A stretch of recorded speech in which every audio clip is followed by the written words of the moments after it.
ભુજની માનવજ્યોત સંસ્થા કચ્છ જિલ્લામાં વિવિધ પ્રવૃત્તિઓ કરી રહી છે, ત્યારે પ્લાસ્ટિક નાબૂદી માટે માનવજ્યોત સંસ્થાએ બીડું ઉપાડેલ છે।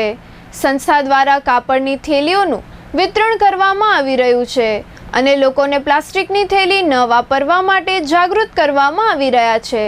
માનવજ્યોત સંસ્થાના પ્રબોધભાઈ મુનવરે ચંચળ ન્યૂઝ સાથે વાત કરતા જણાવ્યું હતું કે સંસ્થા દ્વારા વિવિધ દાતાઓના સહયોગથી કાપડની થેલીઓનું વિતરણ કરવામાં આવે છે। ખાસ કરીને ગૌધનને બચાવવા માટે પ્લાસ્ટિક નાબૂદી ખૂબ જ જરૂરી છે। ચંચળ ન્યૂઝ સાથે વાત કરતા પ્રબોધ મુનવરે કાપડની થેલી વાપરવા લોકોને અનુરોધ કર્યો હતો। માનવજ્યોત સંસ્થા ભુજ દ્વારા અત્યારે અમારી સંસ્થા દ્વારા 49 જેટલી માનવ સેવા, જીવદયા, પર્યાવરણને લગતી, વ્યસન મુક્તિ અભિયાન જેવી 49 જેટલી પ્રવૃત્તિઓ કરવામાં આવે છે, જેમાં અમને દાતાશ્રીઓનો લોકોનો ખૂબ જ સાથ સહકાર મળે છે। અત્યારે ખાસ કરીને અમે દર મહિને કાપડની થેલીઓનું વિતરણ કરીએ છીએ। લગભગ 12 મહિનામાં 12,000 થી 15,000 જેટલી કાપડની થેલીઓનું વિતરણ કરીએ છીએ।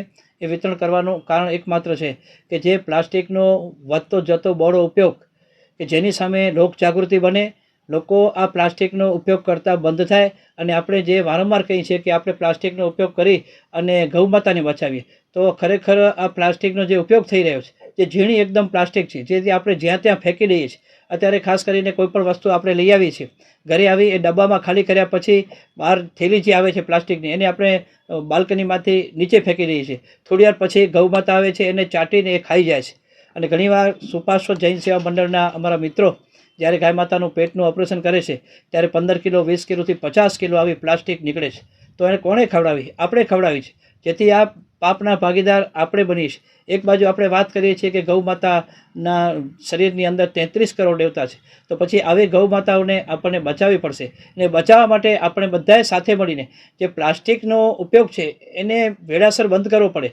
કારણ કે આજે મુંબઈ જેવા સિટીમાં જો બંધ થઈ જતું હોય પ્લાસ્ટિક, તો ગુજરાતમાં કેમ ન થાય અને કચ્છમાં અને ભુજમાં કેમ ન થાય? એ માટે કડક ઝુંબેશ જરૂરી છે અને વહેલામાં વહેલી તકે આ પ્લાસ્ટિકનો ઉપયોગ લોકો બંધ કરે। અમે લોકો કાપડની થેલી એટલા માટે વિતરણ કરીએ છીએ કે લોકો પહેલાંના જમાનાની જેમ કાપડની થેલી વાપરે, જેથી પ્લાસ્ટિકનો ઉપયોગ છે, પ્લાસ્ટિકની થેલી જબલાનો ઉપયોગ ઓટોમેટિક ઘટે।